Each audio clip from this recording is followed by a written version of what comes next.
আফগানিস্তানের পূর্বাঞ্চলে নানগারহার ও কুনার প্রদেশে ৬ মাত্রা ভূমিকম্পে অন্তত ২০ জন মারা গেছেন, আহত হয়েছেন শতাধিক মানুষ।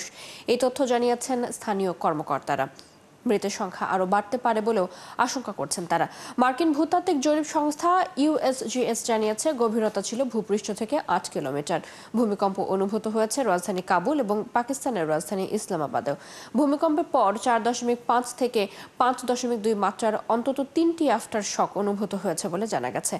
আন্তর্জাতিক দাতা সংস্থাগুলোর কাছে জরুরি সহায়তা চেয়েছে তালেবান সরকার। কুনার প্রদেশে বন্যা চলছিল, এর মধ্যে আবার ভূমিকম্পে সেখানকার ভূমিধস হয়েছে বলে জানিয়েছে পুলিশ।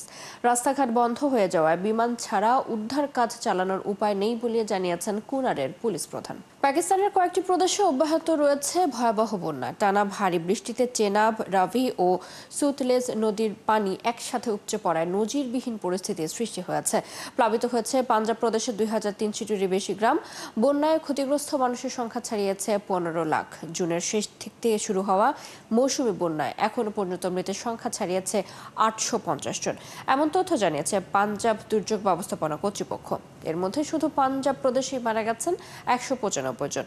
প্রাণহানির পাশাপাশি বন্যার পানিতে তলিয়ে গেছে ফসল, ঘরবাড়ি, রাস্তাঘাট ও বিপুল সংখ্যক গবাদি পশু। নিরাপদ আশ্রয়ের পাশাপাশি ক্ষতিপূরণ নিয়ে শঙ্কায় রয়েছেন স্থানীয়রা। চীনের উত্তরাঞ্চলীয় শহর তিয়ানজিনে ২ দিনব্যাপী সাংহাই কোঅপারেশন অর্গানাইজেশন শীর্ষ সম্মেলনের শেষ দিন আজ। রবিবার এই সম্মেলনের উদ্বোধন করেন চীনের প্রেসিডেন্ট শি জিনপিং। এশীয় সম্মেলনে এবার অংশ নেন ২০টিরও বেশি দেশের রাষ্ট্র ও সরকার প্রধান এবং ১০টি আন্তর্জাতিক সংস্থার প্রতিনিধি। প্রথম দিনে চীনের প্রেসিডেন্ট শি জিনপিং কয়েকটি দ্বিপাক্ষিক বৈঠক করেছেন। এ সময় আর্মেনিয়ার সাথে কৌশলগত অংশীদারিত্ব গঠনের ঘোষণা দেন তিনি। এছাড়া আজারবাইজানকে এসিওতে যুক্ত হওয়ার ব্যাপারে সমর্থন পুনর্ব্যক্ত করেন তিনি। বৈঠকগুলোতে কৃত্রিম বুদ্ধিমত্তা, বিজ্ঞান ও প্রযুক্তি, অর্থনীতি, গণমাধ্যম, পরিবহন, কাস্টমস ও নিরাপত্তা বিষয়ে বিভিন্ন চুক্তি ও সমঝোতা সই হয়েছে। ভারতের প্রধানমন্ত্রী নরেন্দ্র মোদী বলেছেন, চীন এবং ভারতের বন্ধুত্বে কল্যাণ হবে সমগ্র পৃথিবীর। চীনের সাংহাই সম্মেলনের ফাঁকে চীনের প্রেসিডেন্ট শি জিনপিং এর সাথে এক বৈঠকে এ মন্তব্য করেন মোদী। অন্যদিকে ভারত ও চীনের জন্য বন্ধুত্ব করাই সঠিক পথ বলেছেন চীনের প্রেসিডেন্ট শি জিনপিং। এসবের সীমান্তে উত্তেজনা প্রশমনের পর সম্পর্ক এগিয়ে নিতে প্রতিশ্রুতিও দেন দুই নেতা। বিস্তারিত মনিরুজ্জামান বাবুর প্রতিবেদনে। সাংহাই কোঅপারেশন অর্গানাইজেশন বা এসইউ এর ২ দিনের বৈঠকে যোগ দিতে ৭ বছর পর প্রথমবারের মতো চীন সফরে গেছেন মোদী। এই বৈঠকে রাশিয়ার প্রেসিডেন্ট ভ্লাদিমির পুতিন সহ মধ্যপ্রাচ্য, মধ্য এশিয়া, দক্ষিণ ও দক্ষিণ পূর্ব এশিয়ার অন্যান্য নেতারাও অংশ নিচ্ছেন। তাই একে গ্লোবাল সাউথ সংহতি প্রদর্শন হিসেবে দেখা হচ্ছে। সম্মেলনের প্রথম দিনেই চীনের প্রেসিডেন্টের সাথে বৈঠক করেন প্রধানমন্ত্রী নরেন্দ্র মোদী। তিনি বলেন, ভারত চীনের সঙ্গে সম্পর্ক এগিয়ে নিতে প্রতিশ্রুতিবদ্ধ, যা হবে পারস্পরিক আস্থা, শ্রদ্ধা ও সংবেদনশীলতার ভিত্তিতে। গত বছর কাজানে আমাদের ফলপ্রসূ আলোচনা হয়েছিল, যা সম্পর্কের ইতিবাচক দিক নির্দেশনা দিয়েছে। সীমান্তে সেনা প্রত্যাহারের পর এখন শান্তি ও স্থিতিশীলতার পরিবেশ তৈরি হয়েছে। দুই দেশের ২৮০ কোটি মানুষের স্বার্থ আমাদের সহযোগিতার সঙ্গে জড়িত। এর মধ্য দিয়ে সমগ্র মানবজাতির কল্যাণের পথও সুগম হবে। বৈঠকে মোদী কৈলাস মানস সরোবর যাত্রা পুনরায় চালু করা এবং দুই দেশের মধ্যে শিগগিরই সরাসরি বিমান চলাচল আবারও চালু হবে বলে জানিয়েছেন। এটি ২০২০ সাল থেকে বন্ধ ছিল। তবে ঠিক কখন থেকে এই সরাসরি বিমান চলাচল শুরু হবে ভারতের প্রধানমন্ত্রী তা বলেননি। এ সময় চীনের প্রেসিডেন্ট শি জিনপিং বলেন, ভারত ও চীনের বন্ধুত্বপূর্ণ সম্পর্ক এবং প্রতিবেশী হিসেবে ভালো সম্পর্ক বজায় রাখা গুরুত্বপূর্ণ। বিশ্ব এখন রূপান্তরের দিকে এগোচ্ছে। চীন ও ভারত বিশ্বের প্রাচীনতম সভ্য দেশগুলোর দুটি। আমরা বিশ্বের ২ সর্বাধিক জনবহুল দেশ এবং গ্লোবাল সাউথের অংশ। তাই বন্ধুত্বপূর্ণ প্রতিবেশী হওয়া ও একসঙ্গে অগ্রসর হওয়া অত্যন্ত জরুরি। এদিকে মূল বৈঠক শুরুর আগে মিয়ানমারের সেনাপ্রধান জেনারেল মিন অং হ্লাইংয়ের সাথে বৈঠক করেছেন নরেন্দ্র মোদী। তবে কি বিষয়ে আলোচনা হয়েছে তা প্রকাশ করা হয়নি। মনিরুজ্জামান বাবু, ৭১। ইন্দোনেশিয়ায় বিক্ষোভে ৬ জন নিহত হওয়ার পর নিরাপত্তা ব্যবস্থা জোরদার করেছে কর্তৃপক্ষ। অর্থনৈতিক সংকটের কারণে শুরু হওয়া বিক্ষোভে সংঘর্ষ হয়েছে পুলিশের সাথে।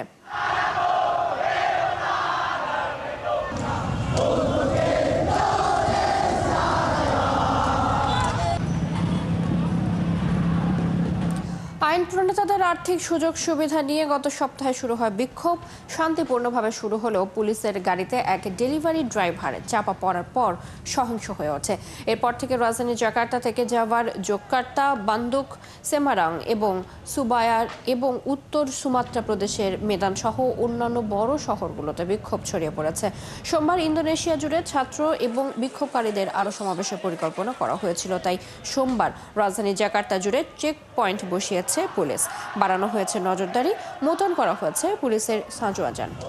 গাজা ইসরায়েলি হামলায় রবিবার সকাল থেকে অন্তত ৭৮ জন নিহত হয়েছে। এর মধ্যে রয়েছে অন্তত ৩২ জন ত্রাণ প্রত্যাশী। এছাড়া গাজা সিটিতে হামাসের মুখপাত্রকে লক্ষ্য করেই হামলা চালানো হয়েছিল বলে দাবি করেছেন ইসরায়েলের প্রধানমন্ত্রী বেনিয়ামিন নেতানিয়াহু। মুখপাত্র নিহতের খবরটিও নিশ্চিত করেছে হামাস। এদিকে গাজায় ইসরায়েলের অবরোধ ভাঙতে আবারও ত্রাণবাহী জাহাজ নিয়ে রওনা দিয়েছেন জলবায়ু আন্দোলন কর্মী গ্রেটা থুনবার্গ সহ অনেক মানবাধিকার কর্মী। সৃষ্টি ঘটকের প্রতিবেদন। আবারও ত্রাণবাহী জাহাজ নিয়ে গাজার উদ্দেশ্যে রওনা দিয়েছেন জলবায়ু পরিবর্তন আন্দোলনের কর্মী গ্রেটা থুনবার্গ। রবিবার স্পেনের বার্সেলোনা বন্দর থেকে যাত্রা শুরুর আগে গ্রেটার নৌবহরকে বিদায় জানাতে সেখানে জড়ো হন হাজারো মানুষ। তারা ফিলিস্তিনি পতাকা নেড়ে ফ্রি প্যালেস্টাইন ও এটা যুদ্ধ নয় গণহত্যা এমন নানা স্লোগান দিয়ে জাহাজগুলোকে বিদায় জানান।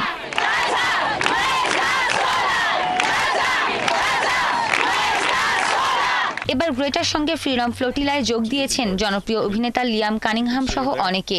জাহাজটি ছেড়ে যাওয়ার আগে ইসরায়েল সরকারের প্রতি আবার ক্ষোভ প্রকাশ করেন গ্রেটা। ইসরায়েল প্রতিনিয়ত গাজায় মানুষ হত্যা করছে এবং বিশ্ব নেতারা এই বিষয়ে নীরবই থাকছে। কিন্তু কেন? এখানে মানুষজন ন্যূনতম মৌলিক চাহিদা পূরণেরও সুযোগ পাচ্ছে না। বিশ্বের প্রভাবশালী সরকাররা যখন ব্যর্থ হচ্ছে, সাধারণ মানুষজন তখন জেগে উঠছে। প্রতিটি রাজনীতিবিদ এই গণহত্যাকে প্রশ্রয় দিচ্ছে। এর মধ্যে গাজা সিটিতে অন্য যে কোনো সময়ের তুলনায় হামলার তীব্রতা ছাড়িয়েছে। গাজার ২০ লাখ মানুষের অর্ধেকই বর্তমানে এই শহরে অবস্থান করছে। এরই মধ্যে শহরটির কেন্দ্রস্থলের দিকে এগিয়ে গেছে ইসরায়েলের সেনাবাহিনী।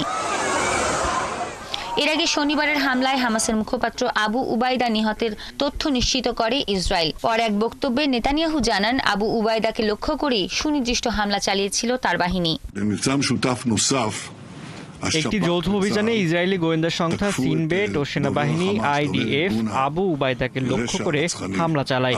আমরা জানতে পেরেছি এই অভিযান সফল হয়েছে, কিন্তু হামাসের পক্ষ থেকে তথ্য নিশ্চিত করার মতো কেউ নেই। এদিকে গাজার সরকারি গণমাধ্যমের কার্যালয় জানিয়েছে, আবাসিক এলাকায় ইসরায়েলি সেনারা বিস্ফোরক রোবট ব্যবহার করছে এবং জোর করে মানুষকে সরিয়ে দিচ্ছে। তারা জানান, গত ৩ সপ্তাহে অন্তত ৮০টি বিস্ফোরক ডিভাইস ব্যবহার করে হামলা চালিয়েছে ইসরায়েল। সৃষ্টি ঘটক, ৭১। নামিবিয়ার দক্ষিণাঞ্চলে একটি পুলিশের গাড়ি ও কারাগারের বাসের সংঘর্ষে ১৬ জন নিহত হয়েছে বলে জানিয়েছে দেশটির নিরাপত্তা কর্মকর্তারা। দেশটির নিরাপত্তা মন্ত্রণালয় জানিয়েছে, রাজধানী উইন্ডহুক থেকে প্রায় ২৭০ কিলোমিটার দক্ষিণে মারিয়েন্টাল শহরের কাছে মহাসড়কে এই দুর্ঘটনা ঘটে।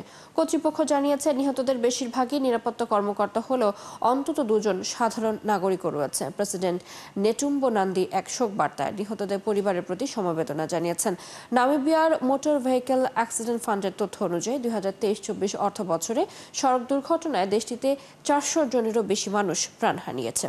ইউক্রেন রাশিয়ার অভ্যন্তরে নতুন করে হামলার পরিকল্পনা করছে বলে জানিয়েছেন দেশটির প্রেসিডেন্ট ভলোদিমির জেলেনস্কি। এদিকে মার্কিন প্রেসিডেন্ট ডোনাল্ড ট্রাম্পের শান্তি প্রচেষ্টায় ইউরোপীয় শক্তিগুলো বাধা দিচ্ছে বলে অভিযোগ করেছে রাশিয়া। সামাজিক যোগাযোগ মাধ্যমে জেলেনস্কি বলেন, ইউক্রেনের প্রতিরক্ষার জন্য যেভাবে প্রয়োজন সেভাবেই সক্রিয় অভিযান চালিয়ে যাওয়া হবে, তবে তাদের বাহিনী ও সরঞ্জাম প্রস্তুত রয়েছে। এদিকে রুশ প্রেসিডেন্টের মুখপাত্র দিমিত্রি পেসকভ রাষ্ট্রীয় সংবাদ মাধ্যমকে বলেন, ইউরোপীয় যুদ্ধপন্থীরা যুক্তরাষ্ট্র ও রাশিয়ার প্রচেষ্টাকে বাধাগ্রস্ত করছে। কিয়েভ শান্তি আলোচনায় প্রস্তুতির কোনো ইঙ্গিত না দেওয়া পর্যন্ত রাশিয়া সামরিক অভিযান চালিয়ে যাবে। যুক্তরাষ্ট্রের নেভাডায় বার্নিং ম্যান ফেস্টিভ্যালে আগুনে পুড়ে মারা গেছে এক ব্যক্তি। তাকে হত্যা করা হয়েছে বলে ধারণা করছে পুলিশ। পার্সিং কাউন্টিতে উৎসবে মৃত্যুর ঘটনায় অর্ধনমিত রাখা হয় জাতীয় পতাকা।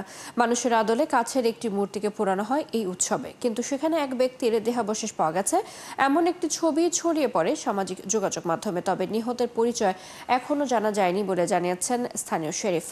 ঘটনা তদন্ত শুরু হয়েছে বলেও জানান তিনি। পুলিশের ধারণা ওই ব্যক্তিকে হত্যা করা হয়েছে। এরই মধ্যে আশেপাশের এলাকায় জিজ্ঞাসাবাদ শুরু হয়েছে। তদন্তকারীদের সহায়তা করছেন উৎসবের আয়োজকরাও। এই ছিল এখনকার আয়োজনে। বিশ্বের আরো নতুন কিছু খবর ও বিশ্লেষণ নিয়ে দুপুর 1টায় আবারও হাজির হবে বিশ্বযোগ। চোখ রাখুন ৭১ ফেসবুক পেজে, সাবস্ক্রাইব করুন ৭১ ইউটিউব চ্যানেল। ৭১ সাথে থাকুন।